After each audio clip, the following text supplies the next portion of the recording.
This one key concept allowed me to make $1,800 in 15 minutes day trading Solana today, and it happens every single day. It's starting to get a little absurd. And here is the P&L. I'll be using this to decode my exact thought process, the indicators that I use, and the structure that I take to take my trades during the week. So I'm hoping to make this video a little short so that it's nice and concise, straight to the point, but also long enough so that you have enough details to be able to do this on your own. Mathematically, we have the same amount of probability to go up or down at any given point. So for starters, I like to keep a minimum of a 1-to-2 risk to reward ratio, which means I need to have a minimum of 33% win rate, which is actually considered quite low for day trading, because for every 2 losses, 1 win will cover it. So you'll see for most of my trades, I typically risk a stop loss of about 25 to 50 cents, and I usually target about $1, if not less, depending on how high my risk tolerance is. Now that we got that out of the way, before we talk about entry, it's important to talk about sizing. So the way Binance works is you basically place an order for position size, and you can place it in dollars or you can place it in Solana. I like to place it in Solana because that way my targets and how much I'm making is very clear to me. So for reference, let's take an easy example, but let's say I buy 1 Solana at $128 and I sell 1 Solana at $129, I made a profit of $1. So now if you multiply that by 100, you made $100 for that movement and that distance on the chart. So Binance is the same thing. You can risk as low as 1 Solana, or you can risk as much as 1,000, 2,000, even 10,000 Solana. Obviously meaning that a small fluctuation like we saw today, so what I was targeting about $1 in fluctuation of price, which means that on 100 Solana I'd make $100 if I was shorting. But if I was doing 1,000 Solana, I'd make $1,000 if I was shorting. But then obviously if we're going the opposite direction of your trade, you will lose the same amount. So whether you're doing 100 Solana risk, if it goes $1 against your stop, if you don't have a stop loss, you will lose $100 or more, depending on how far it goes. And I do think 50 cents is quite reasonable because market tends to move about $2 to $3 in one session, which brings me to my next point. So the next important thing is the timing of the trade. I think a lot of people don't know this, but I am extremely vigilant. You need to make sure that you're trading within an accurate session. So I'm actually going to disable my hourly overlay because it's going to be way too messy. I'm going to move that out of the way. Okay, so what I've noticed and what's very important for you to understand is that Solana likes to move in AMD, just accumulation, manipulation, distribution. And if you can identify these zones, you can identify where exactly is the best time to trade. So visually, this week was quite good. And I think you'll notice initially, right, if you know what Asia session, London session is, it's when the Tokyo Stock Exchange opens, the London Stock Exchange opens, and the New York Stock Exchange opens. So right now it's marked out. Blue is Asia, London is red, and green is New York. So first thing you got to do is identify what's the most common AMD type, because there's multiple.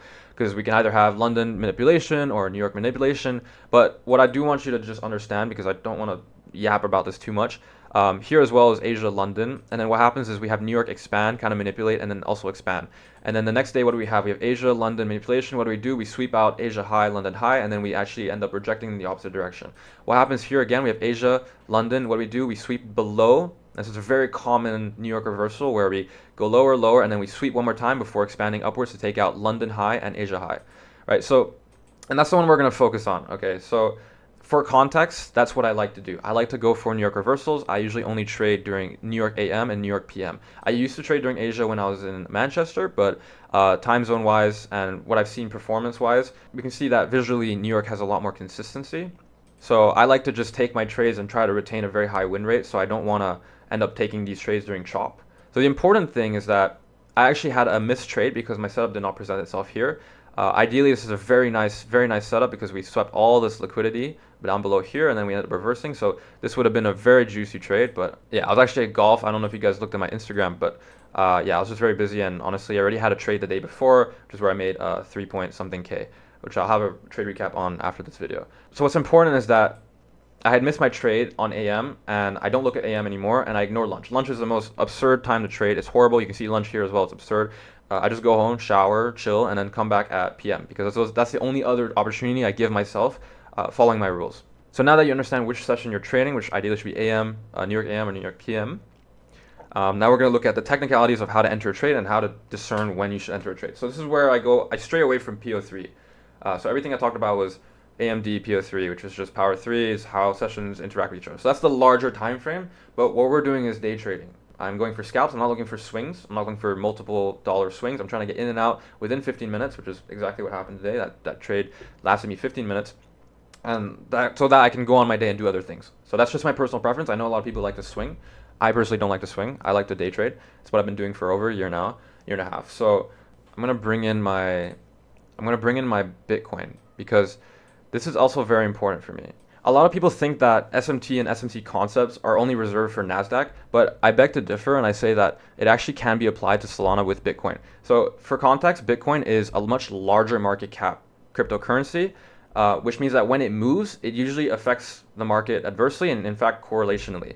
I don't think that's a word, but you get my point. The point is, when Bitcoin dumps, Solana likes to dump because it's much smaller. Its market cap is around 80 billion, while Bitcoin is sitting at above $1 trillion in market cap, which means that if Bitcoin loses 5%, like for example here, like I'll just make a quick comparison. For PM, we lost 2% on Bitcoin, and Solana lost a bit more than that, 2.3, 2.4.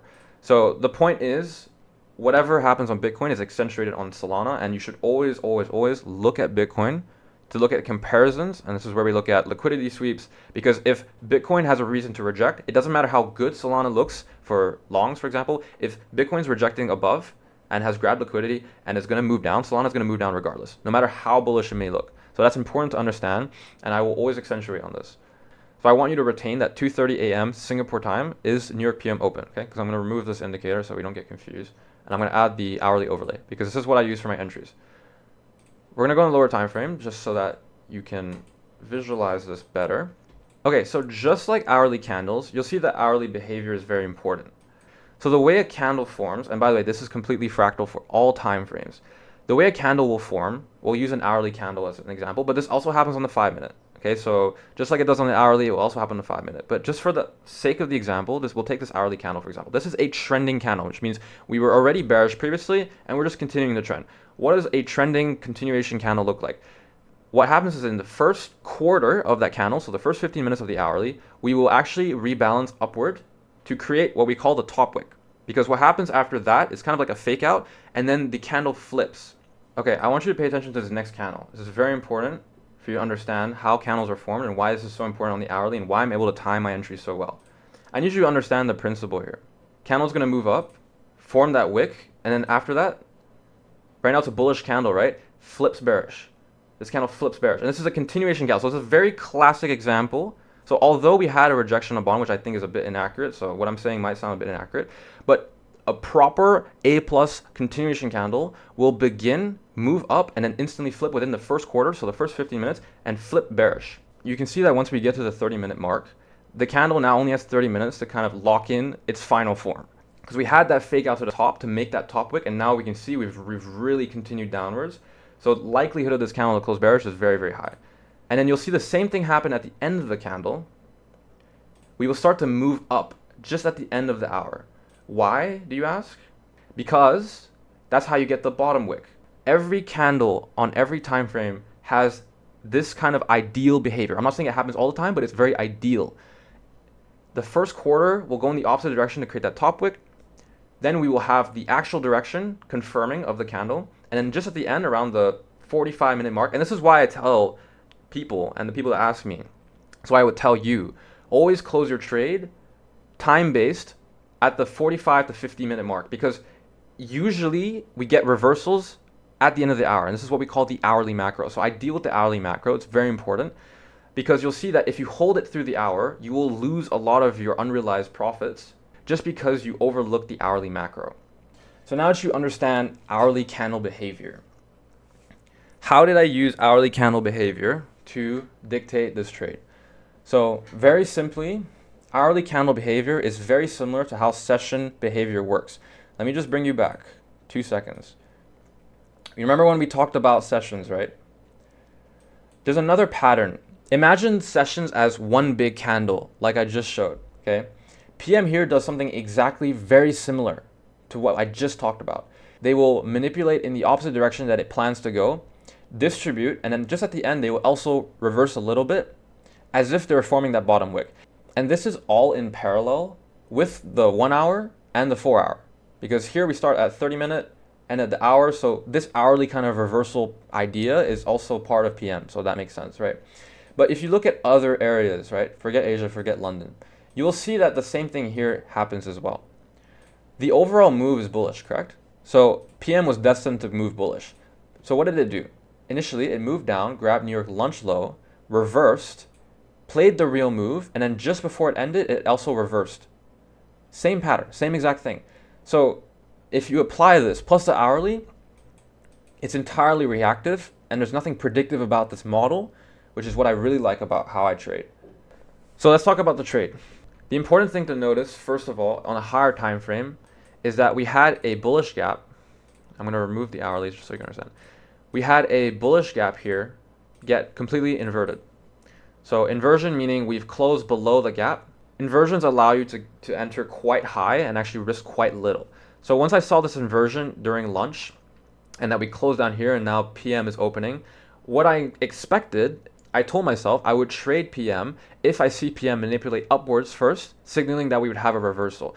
Obviously, after seeing this inversion, I'm looking for shorts. So that means if PM opened downwards first, which would indicate that it's probably trying to go up overall, I would not enter that trade because overall we are bearish. My bias is bearish. So I go into this understanding that I want to take a short. I am not going to switch my bias because that would mean going against my rules. So once I saw this inversion, I was keen to take a trade somewhere in this gap, which is now an inverse fair value gap. So on a lower time frame, the inverse kind of looks like this, but we're not interested about that anymore. We already know that it's been tapped into and we had a rejection on the 15-minute. This is where I started looking for my entry because I had proof that PM had a manipulation phase where we moved up and then rejected instantly. Now I'm looking for a key entry point, of which the only thing you can see on this after that move is we have an inverse fair value gap on the lower time frame of 5 minutes. And the reason I placed this entry is because we had a double 5-minute wick kind of go into this and reject, which means that other traders are also jumping on this opportunity. It's giving me confirmation that we are going to be moving bearish because you look at anywhere on this chart, usually when you have a strong wick, you can see that following all these strong wicks, we usually get a lot of momentum. So once I saw these wicks, I entered on Binance. But I must highlight one more thing, and this is very, very, very important. I use a website called Coinglass to tell me not only my targets, but also where liquidity has been swept. A common mistake that a lot of people make is they see these zones of liquidity and they think that price is automatically going to go there. I don't use it to predict, I use it to react. So at the time, this is where this happened on Bitcoin, I look at Ethereum, Solana, and Bitcoin. All of them have told me, this is around the period where I took the trade, so around 2:30, you can see here. What did we just have? We had a huge liquidity sweep on the highs that was preceded by another liquidity sweep. So we've had 2 liquidity sweeps in a row, which to me tells me we are going to target opposing liquidity at some point. Backed by the fact that Ethereum has the same thing. We've just been repeatedly sweeping sell-side liquidity. Bitcoin had the same thing. We were sweeping all the sell-side liquidity, and then boom, at 2:30 p.m., this is how you know big players are involved, because at 2:30 p.m. or 2 o'clock p.m. session, you can see that people's stop losses are on either side. So we have people with a lot of volume that are entering the market, which means that there's a big move that's going to happen. And it's really 50-50. Either we're going to move up to take this liquidity or we're going to move down to take this liquidity. And I really rely on Bitcoin because you can see Solana only has a few million. Meanwhile, Bitcoin has hundreds of million in liquidity, which is obviously going to act as a magnet over Solana. So my bias was shorts, not only because of the inverse, but also because I saw that we've been sweeping sell-side liquidity repeatedly. And historically in the past, when we sweep out this much sell-side, we are imminent to reverse. You can see that there's a big patch of liquidity at 90K on Bitcoin. And this is very important for right now. So I entered this trade. I placed my stop loss slightly above these wicks because, as you'll see in general, most rejection wicks never get swept out instantly. Like this one doesn't get swept out instantly, this one doesn't get swept out instantly. So these wicks are what we call protected because people have filled and there's a lot of resting orders to be actually filled again. You'll see that even though we rejected and actually reversed completely, these wicks acted as resistance where resting orders were not filled, and you can see we tapped into the 50% of this, which is another thing to talk about, but not important right now. How did I time my exit, and why did I exit actually a bit prematurely? My goal with day trading and scalping is to catch a small portion of a larger trade simply because it is guaranteed. The moment I start targeting, say $3 or $2 in moves, how often, and I'm just gonna use a box for reference, okay, that's $2, right? How often can I get this sort of trade? Here I would not have gotten it, here I would not have gotten it, even here I would not have gotten it. You can see it's just out. So why do I take shorter trades? So that I can have a much higher win rate. Because if my trade length is here, my win rate might be lower. Versus if my trade length is only $1 or even half a dollar, you can get a $0.50 anywhere. this is about a $0.50. You can get a $0.50 here, $0.50 here. You can enter late, still win. You can enter early, still win. So when you shorten the length of your trade, you actually, to me, you increase your win rate because your target isn't as greedy. So what Binance allows you to do is you're allowed to risk more. So you can make the same amount as if you did 500 SOL for $2 than if you did 1,000 SOL for $1. 1,000 SOL for $1 yields $1,000. 500 SOL for $2 yields $1,000. But one is much safer in my opinion because you're targeting less of a move than if you're doing $2. So my goal here is to keep it short, keep it concise. So where was my target? Why didn't I just target lunch low? I think this is New York lunch low. And obviously you got taken out, and in hindsight, okay, yes, I could have taken out at lunch low. My thought process is what I just said. Remember what I just said? At $90,000, there is massive liquidity for Bitcoin to sweep, which is just around here, this low. So this low, after we sweep liquidity, because liquidity is a driving factor of the market, once Bitcoin, a much larger coin, sweeps this liquidity, there's a very good chance we will get a reaction. And whether SOL is fully bearish, it does not matter. If Bitcoin grabbed enough liquidity, it will move up. So in order to prevent unnecessary losses, I was already about at $1 TP at about $1,800. I decided to close as we swept this area of liquidity because in the past I've seen plenty of times where we've completely reversed, and actually right after I closed my trade right here at 128.0, we ended up reversing straight back to my entry, which would have been very risky and very, very hard on my mental. So I like to just keep my peace, exit when I see fit, and then call it a day. We could easily say in hindsight, yeah, bro, you should have just extended your TP, you should put it on the draw or the inverse, but I made my money, I'm out, and I do this multiple times a week, which is enough for me to sustain myself. No matter what the higher time frame is saying, if you know how hourly candles work and that at some given point you'll have 15-minute reversals, 30-minute reversals, etc., you can actually trade against the overall direction. In fact, I actually am trading against the overall direction because we had PO3 say Asia, London, New York, we'd have longs, right? So initially I was thinking retracement longs, but once I saw that we had this inversion, and this is what I forgot to talk about actually, but on the hourly, before I took my trade, we had this massive 1 hour wick, right? So you look at that on the higher time frame, right? Where else do we see something like that? We haven't seen that in a really long time. So for me, this is free money. Every time there's some kind of wick like this, we usually retrace to about the 50%. And this is if you're swing trading, I think I would recommend this. But whenever you see a big rejection wick, usually we hit the 50% before actually reversing. And you'll see that we get this here, like 50% of this wick. You know, we went back in here, filled the orders, and then went bullish. Here is actually, this was just Trump speaking, so I don't think it's applicable. But you'll see like the same thing happen here. We'll have like this rejection wick, go to the 50%, rejection down, draws at the low. Same here, we have the same kind of candle. This is what we call it, like a doji or a rising star. I don't even know what people call it.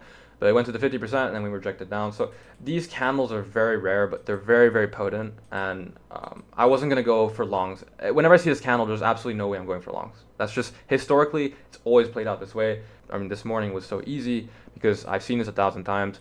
And when you get to a stage where you've seen it 100 times, you just don't go against your gut feeling. I mean, you've seen this 100 times, you're going to respect it. So yeah, that is the trade that I took. I don't know if I'm missing anything, but I think the more I do this, the more I'll add and the less I'll forget. But hopefully this is informative. Hopefully you guys have an amazing day.